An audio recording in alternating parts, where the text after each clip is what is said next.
I'm so excited about Mardi Gras. Not only that, I'm sure you all know the history about Mardi Gras, but for those of you who don't, check out this video while we eat. Hey, I'm Arthur Hardy here on the parade route, wanting to share some history with you. You know, as long as anybody can remember, Mardi Gras parades traveled St. Charles Avenue and Canal Street, but did you know just about a half a block away is where the whole thing got started? At this building at 127 Royal in 1857, a meeting was held that actually gave birth to Mardi Gras as we know it. Men met here and formed the Mystic Crew of Comus, the very first carnival organization. They gave us the word crew. First secret society had a wonderful parade, a ball. Everything that we have in Mardi Gras today started right here in this building. I think it should be a national monument. When I couldn't make that happen, with the owner's permission, we erected this plaque about 20 years ago. It's kind of beat up, and so is the building. But really, a very important page in American history was written right here. The building was constructed in 1837, and by 1847, it had become the Gem Coffee House and then a saloon. And of course, it was at that meeting above the Gem that these 19 men got together and started the Mystic Crew of Comus. Now, the first parades were not in the French Quarter. They were in the American sector, the other side of Canal Street. But later on, as parades grew, they were throughout the city and almost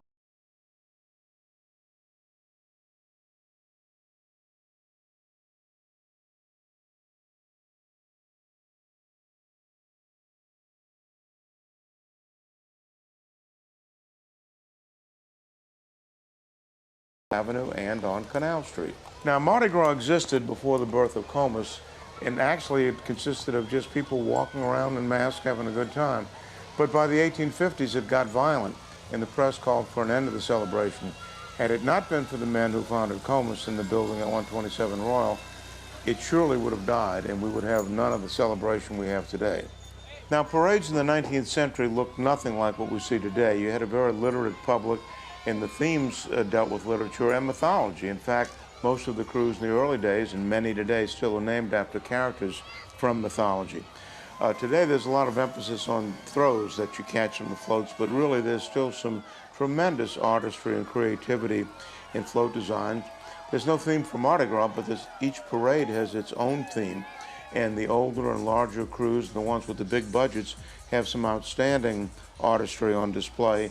And it's really a shame people don't take their time to look at the parade and not just worry about what they're going to catch.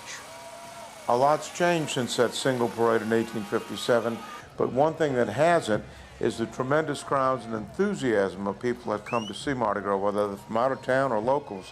As you can see this scene from the 1907 Rex Parade, a lot of people, even back then, came to see Mardi Gras. So from that building we visited on Royal Street where the whole thing started in 1857 to Mardi Gras 2020, there's not a part of New Orleans life that's not somehow touched by Mardi Gras. You could spend your whole life studying it. In fact, I think I have, and I still enjoy it very much. Let me know what you'd like to see in future segments. Be sure to subscribe and share. And most of all, happy Mardi Gras.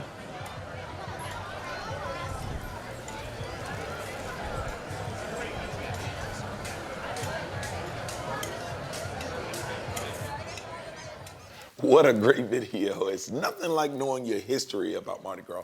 I know. I mean, you hear about the fun and the parties, but how did it really start? Now we know. Now we know. It's not just about the cake. Yeah. So thank you, Arthur, for that info. It's good cake, though, right? It is really great cake. I love this sweet one. I'm interested in the savory. I know. I would like to have that for dinner, and then you have the sweet one for dessert. Yeah, that sounds good to me. In the meantime, you're just gonna eat and just, hello, we gotta work. Oh, excuse we me. can eat in a minute.